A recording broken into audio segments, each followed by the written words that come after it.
Welcome to Young Leaders. This is a panel to talk about the future of the metal construction, building industry and association. And this is all about how are we attracting that next generation into what we do every day, working in metal building, metal roofing, metal siding, all of that. My name is Heidi Ellsworth, and I'm the owner of Rivers Coffee Shop and Metal Coffee Shop. So I am very honored to be here today to lead this discussion.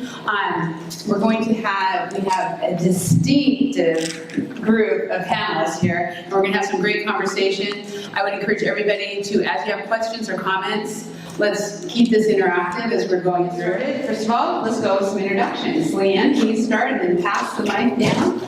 Sure, I'm Leanne Slattery. I'm the Sales Support Manager at ACAS International, and I'm also the Chair of the Market Development Committee. Most of you were probably sitting on that session earlier today. Good afternoon. I'm Rob Haddock, founder and CEO of S5. My name's Chandler Barden. I'm president of Sedan Machinery. Dustin Haddock. I'm the vice president of research and development at S5. That's my dad. A lot of what I do is certifications, code standard testing, designing products, even from when it's in your brain to production and down the road in the sales. Oh, and I'm the chairman of the Accessories Council. Thank you very much. Okay, before we get started, I know you just all had lunch, so we're going to do a little exercise here. I would like everybody who was born prior to 1982, and I picked that 82 after a little discussion. It's the year I graduated from high school, so I'm going to stand up. I was born before 1982. If you were born before 1982, will you please stand up? Okay, everybody's perfect. Okay, now look around. Okay, go ahead and sit down. Now I would like to ask everybody in the room who was born after 1982 to stand up, please. Okay, yes. 1982. This is what we're talking about right here. So I'm hoping that we can have some good conversation, and that this is the goal, is that we need more. And actually, I'm thrilled. I guess 1982 was a good pick because there was a lot more. I'm very happy. I thought, we're going to have just a few. So we'd like to start out talking about how people can be mentors. So one of the big things is we talk about getting more people involved with MCA, getting more people involved in the metal construction industry, is how do they feel welcomed? How do we create inclusivity? And how do we help create a space where people feel comfortable asking for mentors or searching to be a mentor? Because when you look at the statistics and the surveys that have come out of Gen Z being 25 and younger, that's what they want. They want to be included, respect, and they want mentoring. We have a number of studies that way. So I'd like to start with the panel, and we'll start with Leanne. How can people find mentors and get involved that way? There's so many different ways. Your employer and people that you work with, definitely one avenue. Your personal networks, whether it's through social media or in-person activities that you're involved in, community organizations and such. But personally, with my experience, it's been through the trade associations. Not just MCA, I'm involved in a lot of different associations, and that's where I have found people that I can lean upon and ask questions. Even at this point in my career, there's still some times that I want to learn more about something. I don't have all the answers. Maybe there's a certain situation I'm dealing with at work that I'm not quite sure how to approach. So I have found that those relationships that I've formed in all of the different trade associations and industry associations have been my most valuable resources. Rob? I agree with everything Leanne said, but I have a new twist. And maybe a different perspective than some. In order to be a mentor, you have to have a mentee. And I personally don't believe and have never practiced that a mentor should go looking around for a mentee. I think it's incumbent upon the person who wants to be mentored to go to people in a good source or trade associations, and that's how I learned most of what I know, is largely through trade groups and going to people that were experts in their field and well-respected and asking questions. You know, why is it done like this? What is the function of this thing? How do you figure out this or that or the other? And I've had so many mentors from within this very association, but others as well, who have educated me on things that I couldn't have found out. You know, I never had a college education. A lot of people think I'm an engineer. I'm not. I wasn't educated that way, but I was educated by people who were experts in their field, and it was only because I bothered them. I asked them questions, and people love to talk about what they know and what they're good at. And so for me, higher education was free. All I had to do was ask questions. And I operate the same way. I mean, I'm happy to share my knowledge and my experiences in trade and so on. I'm not a very good marriage counselor, but, you know, but within trade, I'm happy to give people my advice. I'm happy to share what I know and what I've learned. And it's invigorating to me when people are inquisitive and they want to learn more and they want to know more. So that's how I think it works. At least that's what's worked for me. Yeah. Chandler. Yeah, so I would definitely agree with Rob. You know, the first thing that pops into my head is, you need to go ask, right? You need to be intentional about what you want with somebody and go and ask them if they can help you, whether that's on technical questions or like a more, regular basis of, hey, Rob, can you be my mentor? This is what I'm looking to get out of you, and be able to talk to them about it. As leaders of organizations or associations, I think it's also important that you have conversations like this to let the younger generation know that, hey, I am open to this, right? Sometimes to us, especially people who are involved in associations, we do this as volunteers. We want to help, right? And that's kind of like who we are naturally. And most people want to help other people. So I think just, allowing them the gateway to say, hey, look, if anybody wants, I would advise people to actively look for a mentor and, help you in these different ways. It'll get them thinking about it. So I agree with what Leanne and Rob said, but, wanted to add that little tidbit. I think it's so important. Brian. Yes, I'm not going to repeat that because I also agree with that. I am going to say one thing, a little different maybe. I was lucky to be put in an environment full of mentors. So when you're interviewing for that first job, you don't know if that company is full of mentors or not. But after your first year of working there, you probably do. And we become who we're surrounded by. And I was lucky. I had two guys back at MCA when I came in there. And we worked on tests, and we built mock-ups, and we built metal buildings on the weekends. And, I got along with the guys, so that helped a lot. But they taught me everything I know about installation and metal roofs and why they leak and why they don't leak and stuff like that. And I was lucky to be in an environment. So what do you do if you're not in an environment like that? Well, find one. My sister, she's younger, and when she started interviewing for her job, she never would take one because she put so much emphasis on that first job has to be perfect. Well, it doesn't. Your career is going to be 30, 40 years.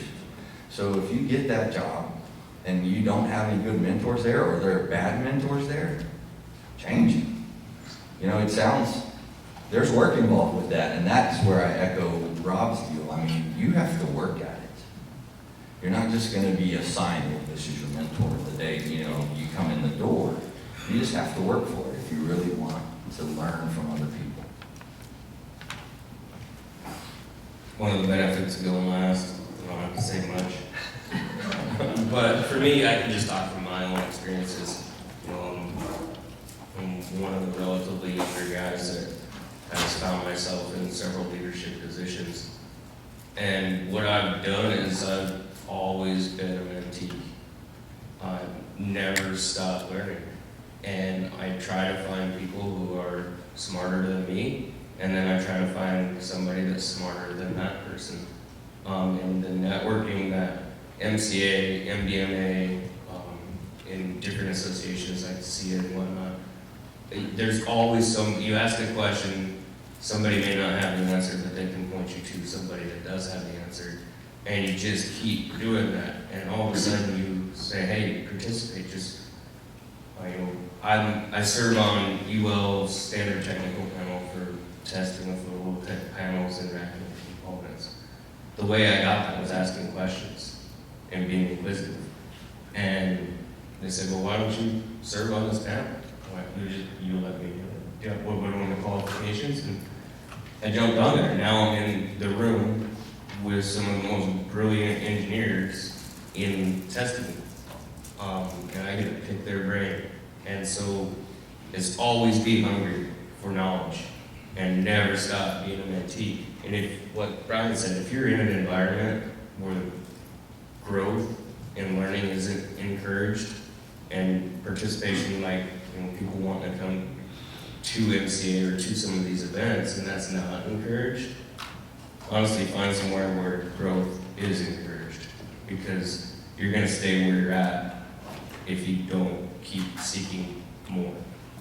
And I think to that point, we're going to come back to you. You to be first this time. So, but to that point, as we were preparing for this panel and talking, I realized that the last couple meetings I had just come by myself, and I hadn't brought anybody to be a part of the MCA, to create that network. And so I switched things around and invited Megan Ellsworth, who's doing video recording of this panel, but I asked her to come in, sit in the meetings, be a part of it, get to know people from our company. Now, in all transparency, she's my daughter, so that made it really cool. But it's still, when you look to yourself and your business, are you creating that atmosphere where you're bringing young people or up-and-coming future leaders to the association meetings, getting them involved in the trade shows and doing those kind of things? So I know S5 does, Dustin, but how do you do that, and how do you make those decisions on how to get people to be more involved and to attend? Yeah, I mean, that's an excellent question. I mean, I'm pretty sure almost everybody in the room knows God. And that's how he went, and that's the environment that is the school of hard knocks. And so I was blessed to work in an organization that promotes growth, not only growth on a business level, but even promotes growth on a personal level. We, in R&D, we hire young engineers. And it really helps for us to hire a young engineer to see how hungry they are and how much they want to learn, and to be able to put opportunities in front of them, encouraging them to go to the MCA meetings, or at least pay attention to the chair meetings and stuff like that. There's a number of our companies that are in different committees and whatnot. A good example, one of our staff members he's an engineer, and he really wanted to do product design. He wasn't very good at designing products. So we had the faith in him and moved him into a different role, because he's great with people and he's great with talking to people, and put him into a sales engineering role, and then helping him explore those gifts when he originally came to us thinking he was going to design widgets. And so it's you as an employer being in a place where you promote growth and you see talent, even if they're not doing well at whatever you hire them for, but you see the hunger or whatever it is, encourage that and maybe move them into different places. And I mean, that's what we do. We've got a powerful sales engineer.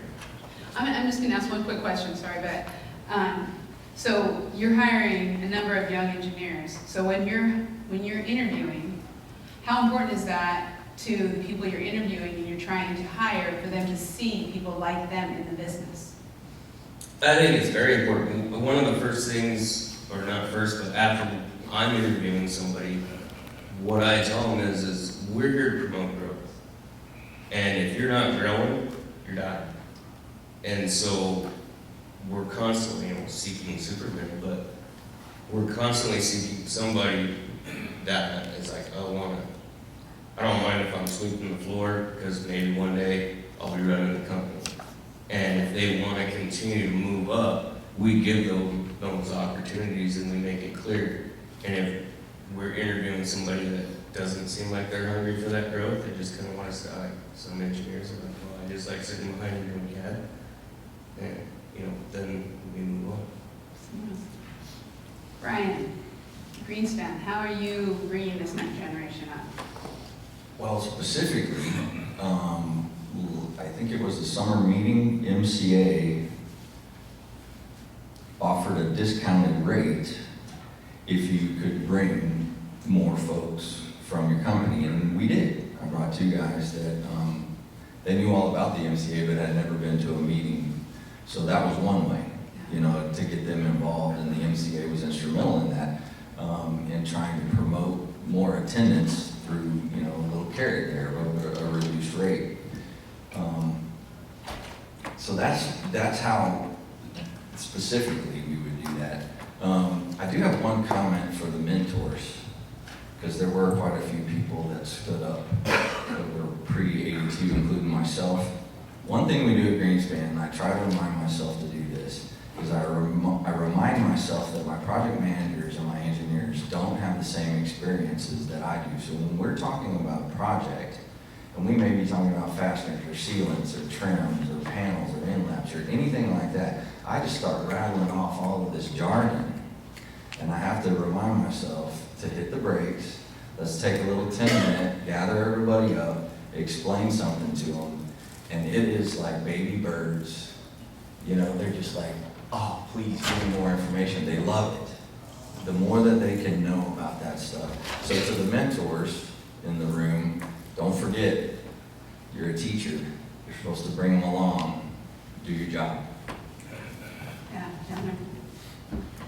So, growth and development for employees, that's something that we talk a lot about within Sedan. I think the MCA is, it's for me, it's been instrumental in my growth with the industry and everything. I started coming, 2015, 16, somewhere around there. But, Dustin and Brian hit on that pretty well. I want to reinforce what Dustin said, because I really think it is important that the employer cultivates that kind of culture and everything for growth. One of the things that we do is, there's a stipend that each employee can use, or an allowance, I should say, that each employee can use to take a course, or take some type of self-betterment, whether it's an online certificate or, it's something within the industry. A lot of our employees have been to Rob's Wisconsin metal roofing class. A lot of them have really come back with much more complete knowledge of, hey, why is it important that we talk about open ends on our machinery and everything for W-valleys, and they can relate to customers better. So that's how we promote, self-development and growth. I love it. Rob, I'm gonna throw a little bit of a thing, but I wanna make sure I'm staying on questions too, because I do tend to get off, as you all know. But so we kind of talked about that, and I'd love for you and Leanne to both talk about mentor programs. I know I totally agree with you. You have to go ask for your mentor, 100%. But what are you doing at S5 to really kind of make sure that they know that they should, that this is how you do it? Because sometimes we take it for granted, And so how have you kind of encouraged them to ask questions, to be inquisitive, to go after the growth? Well, I think it's our personal response when that person comes forward and you can see that they have initiative and they're inquisitive and they want to learn more. I think it's vitally important that we embrace that. And so we don't do it on a formal level, we don't have a program, so to speak, but I think that's just our company culture. And for me personally, I mean, I think all humanoids are essentially the same. People are eager to pass on what they know to people who really are genuine about wanting to learn and wanting to understand more. And so for me, I think it's a personal kind of response mechanism that's just, I think and I hope it's inbred into our company culture, that we want people to grow. And I think it's also important to let them know and let them experience that firsthand, that we're there to see them grow up and learn more and learn different things. And, you know, so that'd be my answer to the question. I got to kick in an anecdotal thing, what Dustin said. I know the young engineer he was talking about, and that guy told me personally, and he was a good example of a mentee, okay? Because he came to me and wanting to know more, and he came to others on staff as well. But he told me one time, he shared with me, he said, the reason I wanted to be an engineer was I didn't like people. I just wanted to hide behind my computer in my corner and do my thing. Well, we started sending that guy to trade shows to be face to the customer and hear what our customers wanted to know and the kinds of questions they had, because we felt like having our engineering staff interface directly with our customers was a good thing. And so we forced him to come out of his closet and go and talk to our customers. And he told me, he said, Rob, he said, I was scared to death when you guys made me do that. But he said, I have the most fun at my job when that's what I'm doing. So it actually helped him to develop personally and kind of come out of his shell. You know, and so it's rewarding for both. But coming back to your original question, I think it's so important that we embrace that when we see it in one of our staff members, and we make sure that all our staff members understand that we're there to help them and to see them promoted, to see them learn more, expand their breadth of knowledge, and find their place. And we also have that policy as a company that, or I do personally anyway, that when we find a good person, we don't fit him into a job. We create a job to fit him. Okay. And we allow them to migrate laterally and do what they really enjoy, because that's what they're the best at. What are their strengths? Yeah, that's awesome. Leanne, same thing. You had, along with, does your business have a mentor program? You had some experience with this. Yes, ATAS has a program for new hires that it's called the First Friend program. Somewhat of a mentorship program, but the whole purpose is to just welcome the new employees and give them a person that they can call or ask questions. They get assigned a mentor or first friend when they start work, and they can go out to lunch together, just meet in the break room for over a cup of coffee, check in every now and then, but making sure that new employee feels comfortable and feels valued. That person will introduce he or she to a lot of other people within the company, kind of get them in tune with the company culture and the different programs that are offered. ATAS has done a great job in supporting any new employee, not necessarily the younger employees, but if there's anybody that does show an interest in learning, wants to take a course or work towards a professional certification, ATAS has really been behind them as far as monetary support for the program, but also the support that it takes to pursue something like that.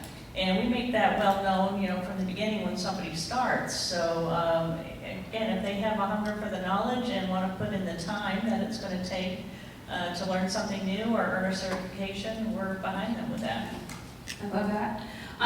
Okay, so this is kind of I think this is very much of a generational question here. That as I was growing up and in the business, there were certain taboos of what we asked about, what we talked about.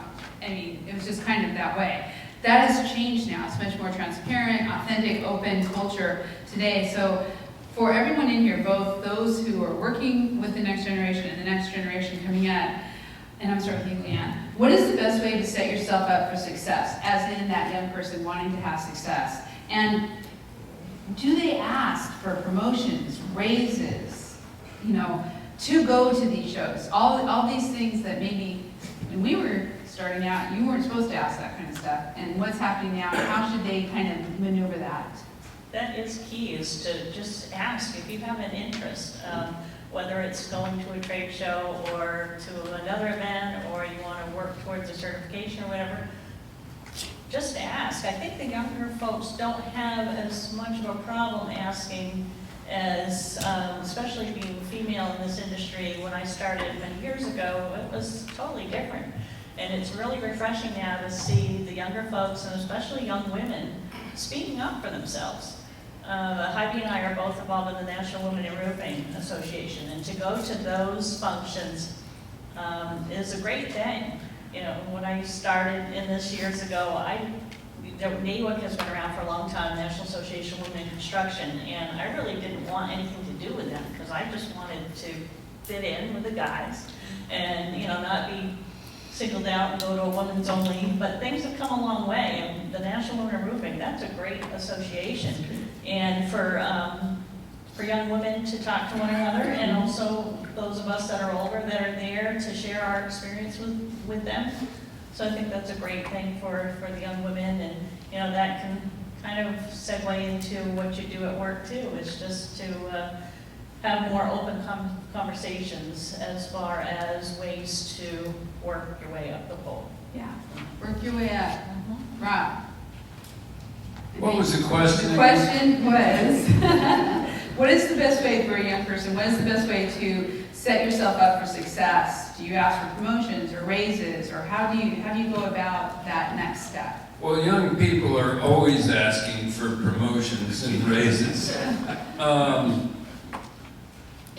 I think they first need to ask to be included. So to your point, Leanne, to show some interest. And then it's important for us to respond in a positive sense and say, yes, we'd be happy to bring you with us to an MBMA meeting or an MCA meeting or a trade show somewhere when they show a genuine interest in that. So coming back to they always want promotions and they always want raises. I can remember a recent experience when one of Jessica's direct reports, she's sitting back there grinning at me, came to me and said she wanted a raise and a promotion. And if we would give her a raise and a promotion, then she could do this and this and this.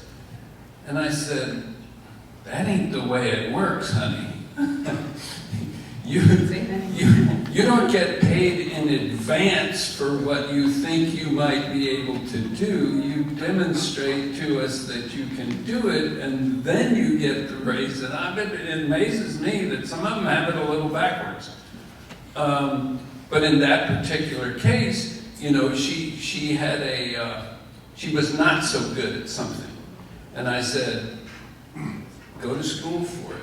We will pay to let you do an online course or whatever way you want to do it and learn more about it and advance yourself, and then we'll actually give you a raise and a promotion. And so there's the that. conversation, setting expectations too. Yeah. And sometimes people don't know, right? There's a lot of times I didn't know when I was coming up through here, and I had to kind of find out the hard way. It's nice when you have a mentor who's kind of saying, hey, this is how you can grow your career, and Don't get it backwards. And I know that that happened in Dustin's department with another young engineer that, you know, they were after 90 days, they were ready to show the guy the door. And they sat down and had a discussion with him and said, hey, this is what you're not doing well, and here's how you can do it better. And that guy is now a really highly valuable guy to us. It really changed his perspective on things, especially with younger people. I mean, frankly, sometimes they don't know how to act. And they get on Google, and Google tells them all about how to go get a raise, how to go leverage your, you know, and all this kind of stuff. What are you giggling about?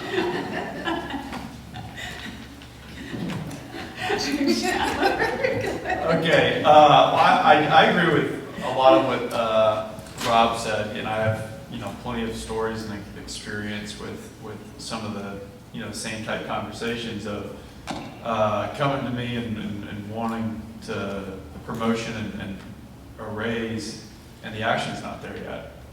And I think that's the key, is the action, right? And it's our job as the mentor to, you know, make sure we're leading them along on what the expectations are. Well, I guess the mentor is a little different, but if you're the leader, if you're the manager, to lead them along on what the expectations are to get a promotion or a raise.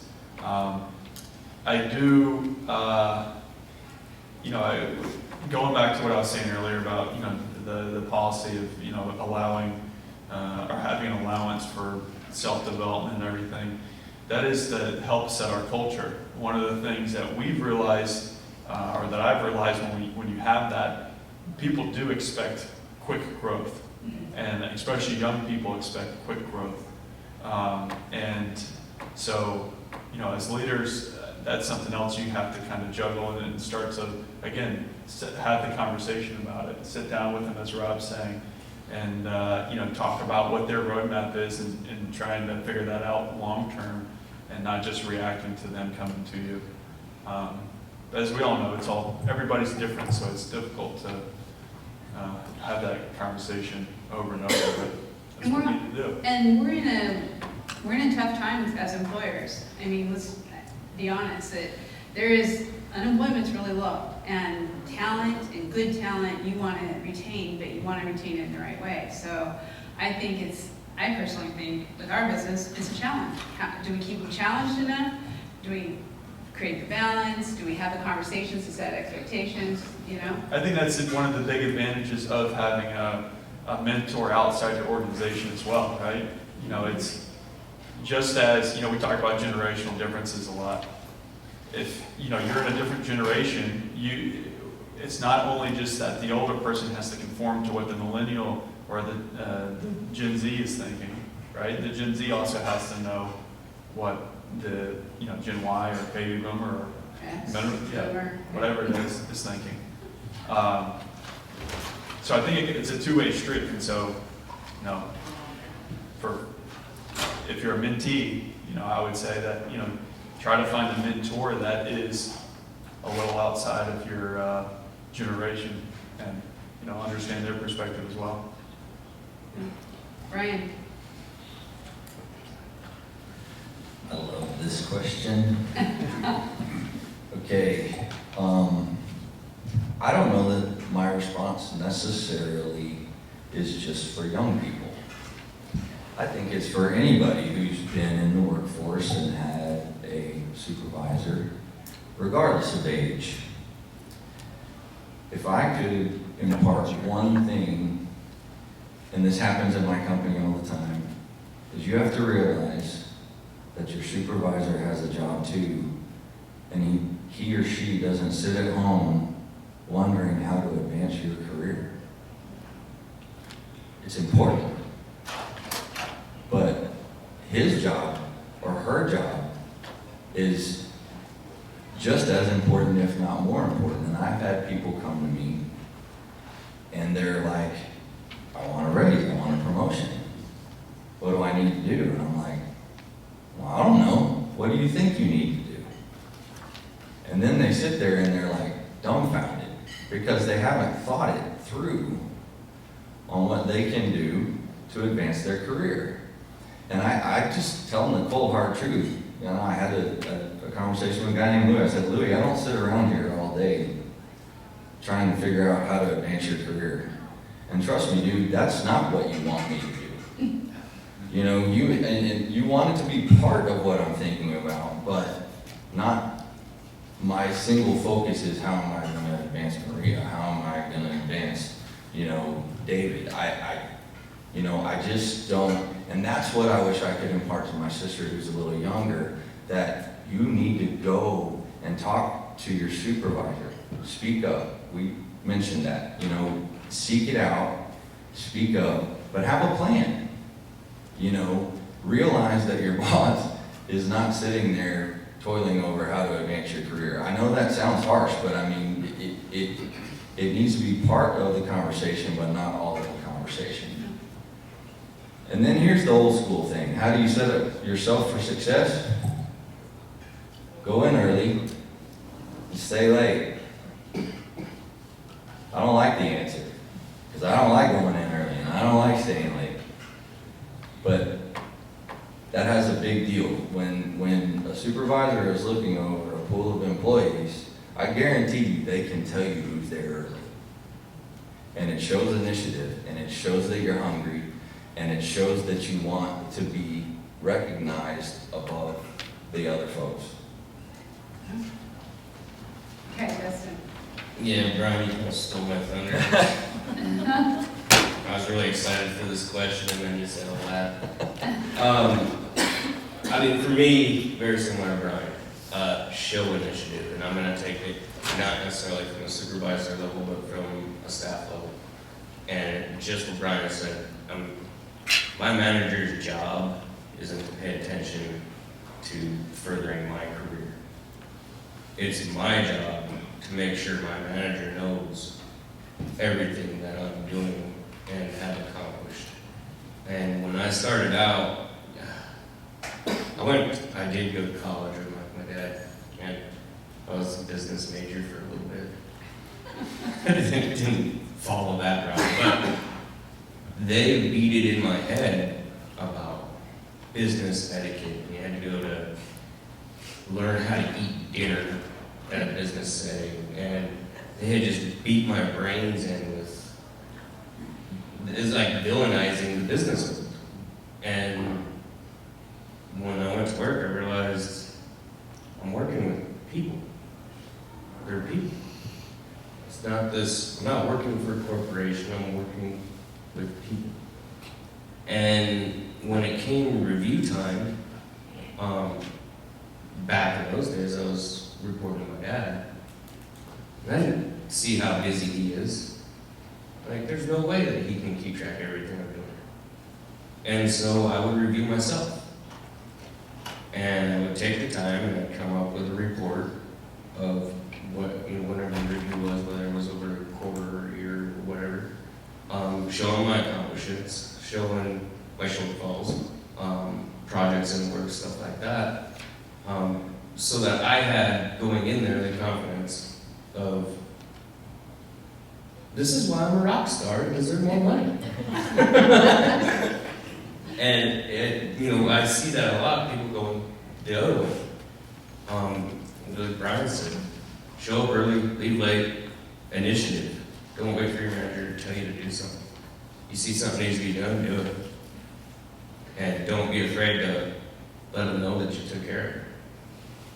That's I key. love that, that's key. That is key. Yeah.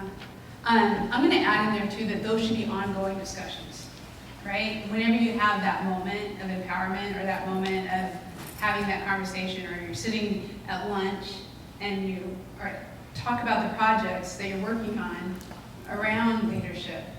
Don't be scared to speak up. And but I think also from our side as owners, it is so important to grab those moments when you're with somebody, whether it's the trade show or an MCA meeting or wherever it is, and have that learning moment and introduce them and put it out there, because then it's inclusive and it's an ongoing, it's not just that one time a year going, oh no, they're gonna evaluate me. I'm kind of, I'm freaked out. So, okay, these hours go by so fast. I think, we have 5 minutes? Yeah. somewhere in there. So we're going to end up, we're going to put all of these last questions together as one.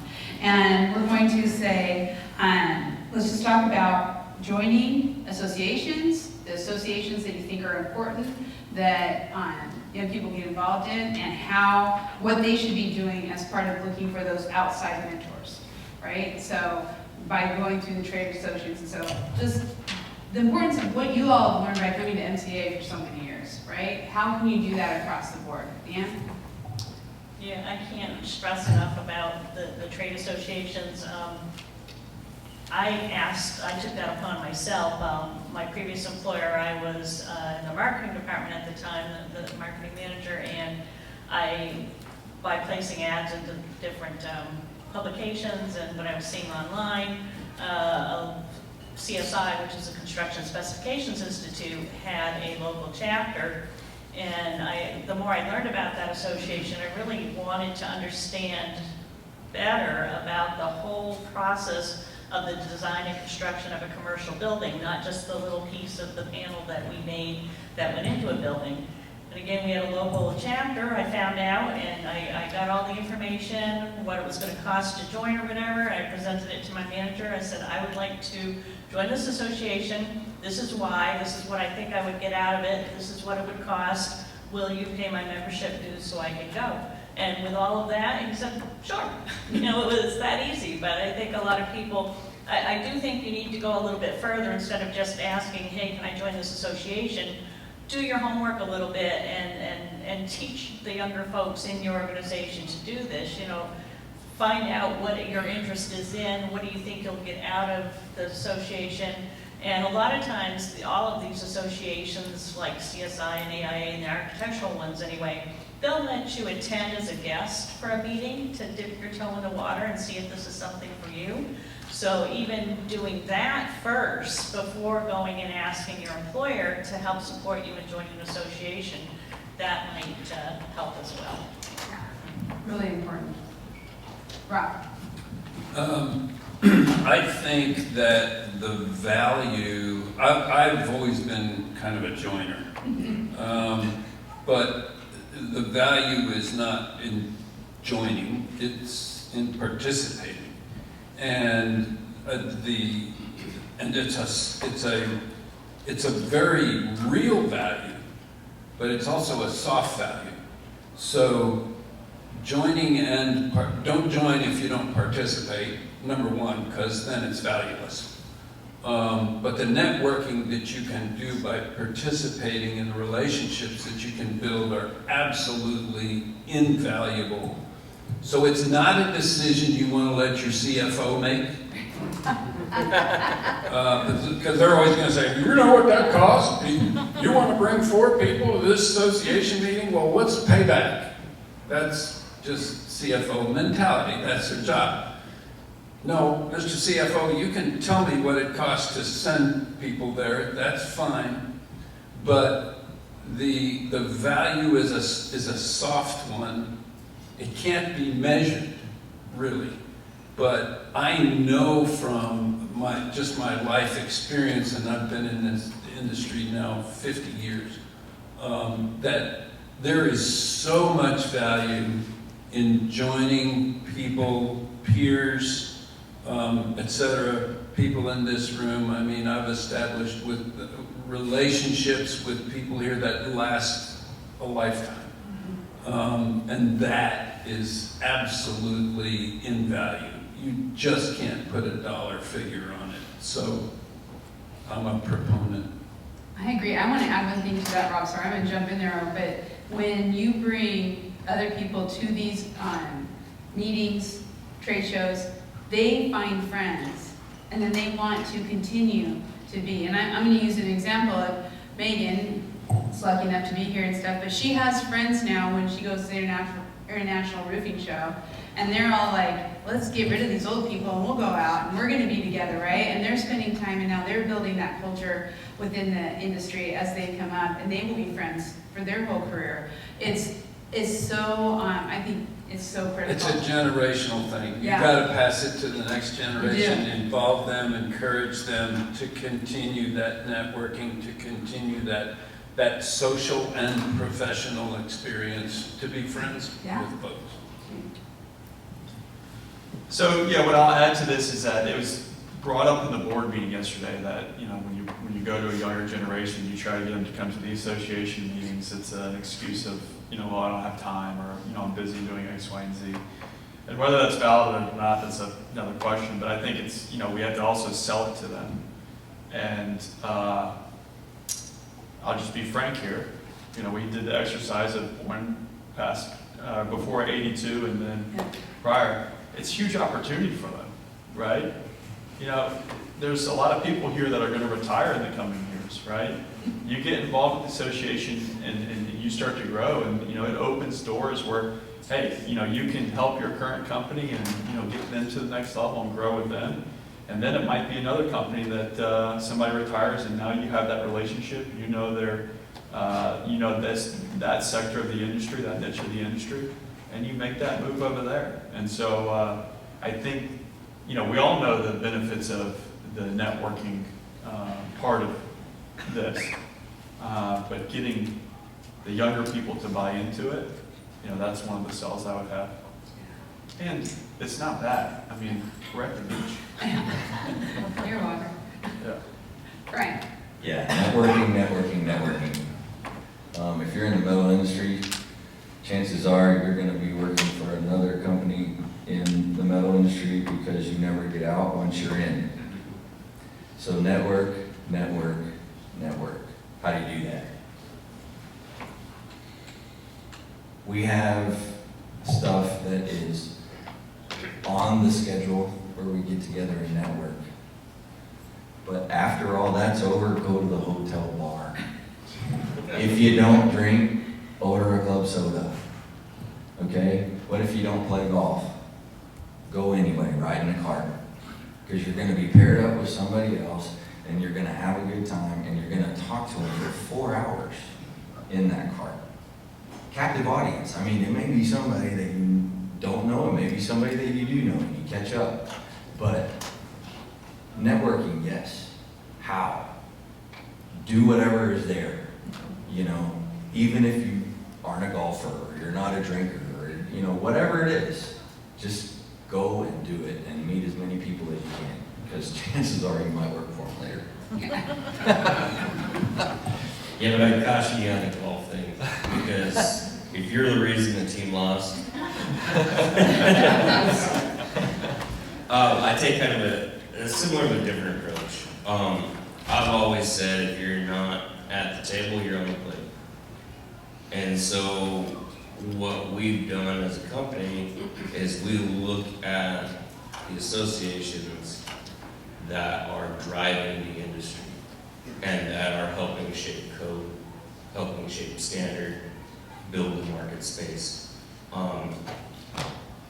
Go after those. Find those kind of associations and get involved. Because again, if you're not at the table, you're on the plate. And I mean, it's happened numerous times where, you know, metal's forgotten in some way. There was a deal with fire ratings before, with solar panels and fire ratings. And, you know, the guys writing the code, we forgot about metal. And that took, I don't know, Mark, would that take like 2 years to fix? Oh, you weren't paying attention. But that is so important. And in getting involved, you meet people, you have questions, and again, if they don't have the answer, 9 times out of 10, they're going to point you to the next guy, and the next guy. And you just keep building up, meeting more and more people that are more often than not very eager to help. And I mean, that's why I love metal building and the metal industry, is because, I mean, everybody that I've worked with, you know, they don't have an ego, they don't have they want to share the knowledge and help you grow. And I was thinking about it, I was like, I miss Ken Beckett. I could sit and talk to him for That was one of the hours. Yeah. one of the mentors I mentioned earlier with him. So I would like to, and this is great, this is all this kind of stuff. So any questions or comments from the audience that you have for this panel? Okay, I have a couple things that I would like to leave with this. One, we have a networking for young leaders at 5:30 tonight. That doesn't mean it's just for young leaders. There is booze, right? Yeah. So, before you go to the bar, there you are. And so come and talk about this topic. It needs the discussion. I'm also going to invite you to Roofer's Coffee Shop in, I think it's about a month. We're going to have a Gen Z takeover. And so we will have Gen Zs coming on, 25 and younger, to talk about what they're looking for, what they're seeing, what their thoughts are about working in the industry. And we've done this twice now that they're on demand, and it is so amazing when you talk to both sides. And so that's kind of what we're talking about. It's gonna start late. Yeah. No, I don't want